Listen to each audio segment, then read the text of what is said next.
नमस्कार सगळ्यांना. श्री स्वामी समर्थ. तर संक्षिप्त श्री गुरुचरित्राचं पारायण कसं करावं याबद्दल आज मी थोडक्यात माहिती सांगणार आहे. तर बघा, संक्षिप्त श्री गुरुचरित्राचं 5 दिवसाचं, 7 दिवसाचं, त्यानंतर 11 दिवसाचं असं पारायण करू शकता. त्यानंतर तुम्ही 3 दिवसाचं केलं तरी चालेल. तर 3 दिवसाचं देखील तुम्ही पारायण करू शकता. पण असं म्हणतात की संक्षिप्त श्री गुरुचरित्राचं 11 दिवसाचंच पारायण करावं. त्यामुळे आज तुम्हाला मी 11 दिवसाचं पारायण कसं करणार आहे याबद्दल थोडक्यात माहिती सांगणार आहे. तर बघा, भरपूर जण असे आहेत की त्यांच्याकडून गुरुचरित्राचं पारायण झालं नाही. आता स्वामी समर्थ महाराजांचा प्रगट दिन झाला. त्यानंतर आपल्या स्वामी समर्थ महाराजांची पुण्यतिथी झाली. तर पुण्यतिथी निमित्त, प्रगट दिनानिमित्त भरपूर जणांकडून सेवा झाल्या नाहीत. तर अशा वेळेस त्यांना आता जर इच्छा असेल करायची, तर तुम्ही येणाऱ्या गुरुवारपासून संक्षिप्त श्री गुरुचरित्राचं पारायण करू शकता. तर येणारा गुरुवार पण शुभ गुरुवार आहे. त्यामुळे तुम्ही त्या दिवशी पारायणाला सुरुवात करू शकता. तर बघा, तुम्हाला जर संक्षिप्त श्री गुरुचरित्राचं पारायण करायचंच असेल, तर तुमच्या ज्या काही अडचणी आहेत, तर त्या अडचणी संपल्यानंतरच तुम्ही सुरुवात करा. कारण नंतर 11 दिवसामध्ये तुम्हाला अडचण, कोणता प्रॉब्लेम यायला नको. म्हणून तुम्ही तो तुमचा प्रॉब्लेम, अडचण जी काय आहे, तर ती होऊ द्या आणि मग त्यानंतर तुम्ही पारायणाला बसा. म्हणजे येणाऱ्या गुरुवारी देखील बसलं तरी चालेल. तर बघा, 11 दिवसाच्या पारायणाला तुम्हाला येणाऱ्या गुरुवारी पोथी जी आहे, तर ती पोथी घ्यायची आहे. तर पोथी अशी आहे, तर ही बघा, ही कोणत्याही दुकानामध्ये तुम्हाला, म्हणजे ज्या ठिकाणी ग्रंथ भेटतात, तर त्या ठिकाणी तुम्हाला ही पोथी भेटून जाईल. तर यामध्ये ही छोटीशीच हा छोटासाच ग्रंथ आहे आणि इतकं छोटंसंच आहे. पण वाचायला जर बसलं तर तुम्ही एकटे वाचत असाल तर लवकर होईल, पण तुम्ही इतरांना देखील म्हणजे घेऊन सोबत वाचणार आहात किंवा दुसऱ्याला पण आपलं ऐकू घालायचं असेल किंवा तुम्हाला जर दुसऱ्याला, म्हणजे तुमच्या घरातले जर तुमचं जर वाचन ऐकणार असतील, तर थोडं स्पष्ट आणि सुरामध्ये, एका लयामध्येच तुम्हाला हे वाचन करायचं आहे आणि तुम्ही स्वतः स्वतः जर वाचणार असाल तर पटपट पटपट होऊन जाईल तुमच्याकडून. तर हे जो ग्रंथ आहे, हा जो ग्रंथ, तर यामध्ये 1 ते 7 अध्याय आहेत. तर या ग्रंथाचं जे म्हणजे पोथी आहे, म्हणजे हे जे ग्रंथ आहे, तर ते तुम्हाला कोणत्याही धार्मिक ग्रंथाचे दुकान आहे, तर त्या ठिकाणी भेटेल किंवा तुम्ही केंद्रामधून घेतलं तरी चालेल. तर हा ग्रंथ पहिल्यांदा तुमच्याकडे हवा आहे. त्यानंतर बघा, तुम्हाला गुरुवारी सकाळी लवकर उठून पूजा वगैरे केल्यानंतर मग तुम्हाला पोथी वाचून घ्यायची आहे. तर त्या दिवशी तुम्हाला संकल्प करायचा आहे. तर तुम्ही संकल्पयुक्त जर 11 पारायण करणार असाल, तर पहिल्यांदा तुम्हाला संकल्प करायचा आहे. तर आता संकल्प कसा करावा? तर बघा, पहिल्यांदा आपल्याला हातामध्ये पाणी घ्यायचं आहे आणि आचमन करायचं आहे. तर आचमन कसं करावं, त्यानंतर संकल्प कसा करावा याबद्दल पण मी व्हिडिओ करणार आहे. तर तो पण तुम्ही नक्की बघा.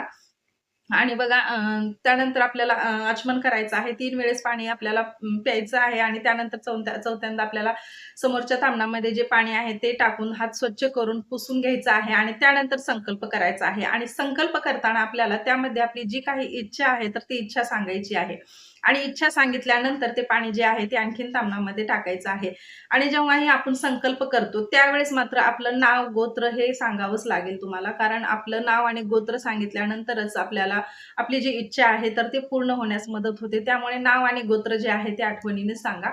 आणि मग त्यानंतर जी आपली इच्छा आहे ती महाराजांना सांगून तुम्ही महाराजांना कळकळीची विनंती करा, की महाराज, माझं जे हे 11 दिवसाचं पारायण आहे, तर ते पारायण निर्विघ्नपणे पार होऊ द्या आणि हीच माझी तुमच्याकडे प्रार्थना आहे, की माझ्या या कार्यामध्ये, माझ्या या पारायणामध्ये तुम्ही कोणतेही अडचण आणि कोणतेही विघ्न येऊ देऊ नका, अशी प्रार्थना तुम्ही मनोमन स्वामी समर्थ महाराजांना करा. किंवा दत्त महाराजांचा फोटो असेल तर तुम्ही दत्त महाराजांना देखील ही प्रार्थना करा आणि मग पारायणाला सुरुवात करा. तर पहिल्या दिवशी तुम्हाला 1 ते 7 अध्यायाचं वाचन करायचं आहे. संकल्प झाल्यानंतर पोथी जी आहे, तर ते पोथी तुम्ही घेऊ शकता. त्यानंतर पोथीच्या खाली देखील आपल्याला एक वस्त्र अंतरायचं आहे आणि त्यावर पोथी ठेवायची आहे. तर पोथीच्या खाली तुम्हाला पाट किंवा चौरंग घ्यायचा आहे किंवा तुम्ही म्हणजे हातामध्ये वगैरे घेऊन वाचू नका. पोथीचं पावित्र्य जपणं देखील तितकंच महत्त्वाचं आहे. कारण हा ग्रंथ जो आहे तो गुरुचरित्राचाच छोटा ग्रंथ आहे. त्यामुळे गुरुचरित्र आणि यामध्ये काहीही फरक नाही. तर असं समजू नका की हा ग्रंथ छोटा आहे म्हणजे यामध्ये काही प्रभावी वगैरे नाही हा ग्रंथ, असं समजू नका. गुरुचरित्र ग्रंथ जितका प्रभावी आहे, तितकाच हा ग्रंथ देखील प्रभावी आहे. त्यामुळे तुम्ही सेवा करताना एकदम मनोभावे सेवा करा आणि तितकंच पावित्र्य जपून तुम्ही याची सेवा करा. आणि गुरुचरित्र जसा ग्रंथ म्हणजे त्यामुळे देखील आपल्या इच्छा पूर्ण होतात, तशाच या ग्रंथाने देखील आपल्या ज्या काही इच्छा आहेत, आपल्या जीवनामध्ये ज्या काही अडचणी आहेत, तर त्या दूर होण्यास मदत होते. त्यामुळे तुम्हाला हे 11 दिवसाचं पारायण करायचं आहे. तर आता संकल्प झाला आणि मग त्यानंतर पोथीची मांडणी करायची असेल, तर तुम्ही मांडणी करू शकता. दत्त महाराजांचा, स्वामी समर्थ महाराजांचा फोटो घेऊन तुम्ही फोटोच्या समोर मांडणी करू शकता. घर छोटं आहे, जागा नाही, देवघर देखील छोटं आहे, एका रूममध्येच राहत आहोत, अशा वेळेस तुम्हाला मांडणी करायची नसेल, ग्रंथ वाचा, घ्या, पहिल्या दिवशी वाचा, त्यानंतर जागेवर ठेवा, आणखीन दुसऱ्या दिवशी काढा, मग वाचन करा, नंतर जागेवर ठेवा, असं देखील करू शकता. तर तुम्हाला म्हणजे तुमच्या सोयीनुसार करा तुम्ही. आणि मग त्यानंतर बघा वाचन करा आणि वाचन झाल्यानंतर 1 ते 7 अध्याय वाचा आणि त्यानंतर पहिल्यांदा आपल्याला स्वामी स्तवनच वाचायचं आहे. आणि स्वामी स्तवन वाचून मग आपल्याला 1 ते 7 अध्याय वाचून आपल्याला स्वामी समर्थ महाराजांची एक माळ जप करायचा आहे. त्यानंतर तुम्हाला गायत्री मंत्र म्हणणं शक्य असेल तर तुम्ही गायत्री मंत्राची देखील एक माळ जपा आणि मग त्यानंतरच तुम्ही वाचनाला सुरुवात करू शकता. आणि वाचन झाल्यानंतर आपण पोथी जी आहे ती जागेवर ठेवा. असं तुम्हाला 11 दिवस करायचं आहे. तर 11 दिवस 1 ते 7 अध्याय वाचून तुम्ही 11 दिवसाचं पारायण करू शकता. आणि आता हे पारायण करताना जे नियम आहेत तर ते मी थोडक्यात तुम्हाला सांगते. तर बघा, गुरुचरित्र ग्रंथ जितका पवित्र ग्रंथ आहे तितकंच हा पण संक्षिप्त श्री गुरुचरित्र ग्रंथ पवित्र आहे. त्यामुळे नियम तर पाळावेच लागतील. तर कारण बघा, गुरुचरित्राचं पारायण करताना आपण नियम पाळतो. त्यामध्ये कांदा लसूण वर्ज्य असतो, त्यानंतर परान्न वर्ज्य असतो, मांसाहार वर्ज्य असतो, ब्रह्मचर्य जे आहे ते पाळावं लागतं. त्यामुळे तुम्हाला या ग्रंथाचं पारायण करताना देखील हेच नियम लागू होतात आणि ह्याच नियमाचं तुम्हाला पालन करायचं आहे. शेवटी तुमची इच्छा आहे. जर तुम्हाला म्हणजे नियम पाळायचे असतील तर पाळा. कारण आम्ही जेव्हा पारायण करतो त्यावेळेस नियम पाळूनच पारायण करतो. त्यामुळे तुम्हाला जर पारायण करायचं असेल तर तुम्ही किमान कांदा लसूण तर वर्ज्य करा आणि परान्न, मांसाहार आणि ब्रह्मचर्य या 4 तर वस्तू ज्या आहेत तर त्याचं तर नियम तुम्ही पाळावं असं मला वाटते. कारण 11 दिवसाचं करणार आहात तर 11 दिवसामध्ये तुमच्या घरामध्ये जो मांसाहार आहे तो मांसाहार वगैरे आणू नका आणि करू नका. तर याचं तुम्हाला घरामध्ये म्हणजे आणणं किंवा नियमामध्ये हे येतं की तुमच्या घरामध्ये मांसाहार वगैरे आणू नका आणि तुम्ही देखील खाऊ नका किंवा बनवू नका. असं तुम्हाला म्हणजे नियम पाळणं होत असेल तरच तुम्ही सुरुवात करा. आणि तुमच्या घरामध्ये जर कटकटी, भांडणे वगैरे होत असतील, तुम्ही मग त्या सेवेला तुमच्या काहीच अर्थ नाही. कारण तुम्ही इतकं म्हणजे घरामध्ये तुमच्या किरकिरी आणि भांडणं करून मग तुम्ही वाचन करत असाल, तर ती सेवा जी आहे त्याचं फळ तुम्हाला अजिबात भेटणार नाही. त्यामुळे जर घरातले तुमच्या म्हणजे सगळे नियम पाळायला त्यांची पण तयारी असेल, तर तुम्ही पारायणाला सुरुवात करा. नाहीतर घरामध्ये कोणीच तुम्हाला पारायण करू देणार नाही. घरामध्ये भांडण, किरकिऱ्या आणि त्यानंतर रडापडीमध्ये जर तुम्ही पारायण करत असाल, तर ती सेवा जी आहे ती फळाला जात नाही आणि त्या सेवेचं फळ देखील भेटत नाही. त्यामुळे जेव्हा ही सेवा करता त्यावेळेस मात्र तुम्हाला सगळ्यांच्या खुशीने तुम्ही ही सेवा करा. म्हणजे सगळे जर तुम्हाला साथ देणारे असतील घरामधले, तरच तुम्ही या सेवेला सुरुवात करा आणि हे नियम पाळून तुम्हाला सेवा करायची आहे. तर आता 11व्या दिवशी तुम्हाला शेवटच्या दिवशी याची सांगता करायची आहे. आता सांगता कशी करावी हे थोडक्यात सांगते. तर बघा, सांगता म्हणजे आपल्याला शेवटच्या दिवशी 1 ते 7 अध्यायाचं वाचन करायचं आहे. तर सकाळी लवकर उठून वाचन करा आणि त्यानंतर तुम्हाला नैवेद्य बनवायचे आहे. तर नैवेद्यामध्ये तुम्ही घेवड्याच्या भाजीचा आवर्जून समावेश करा. कारण घेवड्याची भाजी जी आहे ती दत्त महाराजांना अतिशय प्रिय आहे. त्यानंतर बघा, ग्रंथामध्ये देखील घेवड्याच्या भाजीचा उल्लेख केलेला आहे. त्यामुळे तुम्हाला नैवेद्यामध्ये घेवड्याची भाजी बनवा, एखादा गोडाचा पदार्थ बनवा, त्यामध्ये पुरणपोळी वगैरे बनवलं तरी चालेल.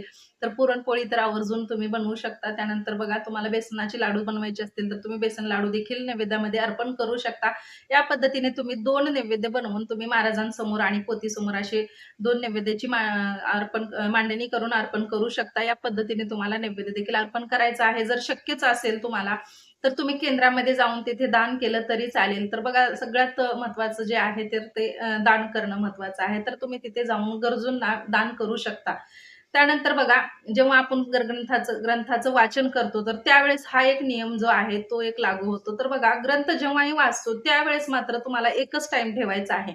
जर तुम्ही ग्रंथ जो आहे तो पहाटे 6ला उठून वाचणार आहात, तर 11 दिवस तुम्हाला पहाटे 6लाच वाचन करायचं आहे. नाही की तुमच्या सोयीनुसार तुम्ही पहिल्या दिवशी 6 वाजता वाचलं, त्यानंतर दुसऱ्या दिवशी तुम्ही 1 वाजता, त्यानंतर तिसऱ्या दिवशी 3 वाजता असं वाचन करू नका. एकच टाईम ठेवा. जर पहिल्या दिवशी 6ला वाचत असाल तर तुम्ही 11 दिवस 6लाच वाचन करा. पहिल्या दिवशी जर तुम्ही 3 वाजता वाचणार आहात तर 11 हे दिवस तुम्हाला 3 वाजताच वाचायचं आहे. अशा पद्धतीने करा. आता भरपूर जण असे आहेत की भरपूर ताई अशा आहेत की त्यांची लहान बाळ आहेत. तर तुमचे बाळ आता सारखं उठणार. त्यामुळे तुम्ही तुमच्या सोयीनुसार म्हणजे बाळ जर झोपी गेलं, ज्या वेळेत बाळ झोपी जाणार आहे तर त्यावेळेसच तुम्ही वाचनाला सुरुवात करा. असं होणार नाही याची काळजी घ्या की तुम्हाला सारखं-सारखं उठावं लागेल. आणि मग बाळाला घेऊन सांभाळून मग नंतर आणखीन वाचन करावं लागलं असं न करता, कारण संकल्पयुक्त सेवा आहे आणि ही सेवा जी आहे ती एकाच वेळेमध्ये आणि एकाच बसण्यामध्ये वाचन करायचं असतं. त्यामुळे तुम्हाला जेव्हाही वाचन करायचं आहे त्यावेळेस तुम्ही तुमच्या सोयीनुसार वेळ ठरवा आणि मग त्यानंतर वाचन करा. असं नका करू की तुम्ही म्हणजे अर्धा आता वाचलं आणि नंतर दुसरे अध्याय जे राहिले ते नंतर वाचलं. असं करू नका. एका बसण्यामध्येच तुम्ही सगळं वाचन करा आणि वाचन करताना थोडंसं मोठ्याने वाचा. जेणेकरून आपलं वाचन जे आहे ते आपल्या कानाला ऐकू येईल. या पद्धतीने तुम्ही वाचन करा. मनातल्या मनात वाचू नका आणि म्हणजे इतकं मोठ्यानं पण वाचू नका की दुसऱ्याला त्रास होईल असं वाचू नका. तुम्ही आपल्या कानाला वाचन ऐकू येईल या पद्धतीने वाचा. तर अशा पद्धतीने तुम्हाला 11 दिवसाची गुरुचरित्र, संक्षिप्त श्री गुरुचरित्राचं पारायण करायचं आहे. तर बघा, हीच तुमच्यासोबत थोडक्यात माहिती सांगायची होती आणि आणखीन एक आहे प्रश्न, की मला एका ताईने कमेंट्स केली होती, की हे पारायण जे आहे म्हणजे हे संक्षिप्त श्री गुरुचरित्राची जी पोथी आहे, तर त्या पोथीचं एक-एक अध्यायाचं वाचन केलं तर चालेल का?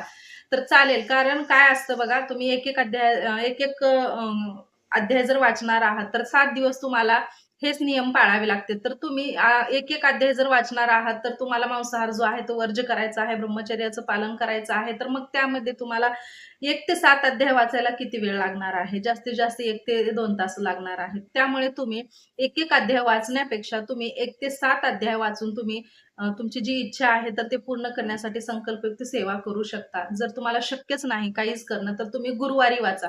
गुरुवारी 1 ते 7 अध्याय वाचून तुम्ही तुमची सेवा करू शकता आणि तुमच्या ज्या मनोकामना आहेत, ज्या इच्छा आहेत, त्या पूर्ण होण्यास मदत होते. आणि हा ग्रंथ जो आहे, तो तितकाच प्रभावशाली आहे आणि याचे अनुभव जे आहेत, ते मला स्वतः आलेले आहेत. त्यामुळे मला याची प्रचिती आहे. त्यामुळे मी तुम्हाला हा जो व्हिडिओ आहे, तर तुम्हाला मी शेअर करत आहे आणि तुमच्या जवळ ही माहिती मी पोहोचवत आहे, की हा ग्रंथ देखील तितकाच प्रभावी ग्रंथ आहे आणि या 11 दिवसाची या ग्रंथाची सेवा केल्याने आपल्या ज्या इच्छा आहेत त्या पूर्ण होतात आणि भरपूर मोठे-मोठे अनुभव येतात. तर सेवा करून बघा आणि तुम्ही संकल्पयुक्त सेवा करा, असं मी सांगते. आणि व्हिडिओ आवडला असेल तर व्हिडिओला लाईक करा. चॅनलवर नवीन असाल तर चॅनलला सबस्क्राईब करा आणि भेटूया अशाच माहितीसोबत, अशाच सेवेसोबत. तोपर्यंत सगळ्यांना धन्यवाद आणि हा व्हिडिओ कसा वाटला हे पण मला कमेंट्समध्ये नक्की सांगा आणि कमेंट्समध्ये श्री स्वामी समर्थ लिहायला अजिबात विसरू नका. तर चला भेटूया अशाच माहितीसोबत. तोपर्यंत धन्यवाद.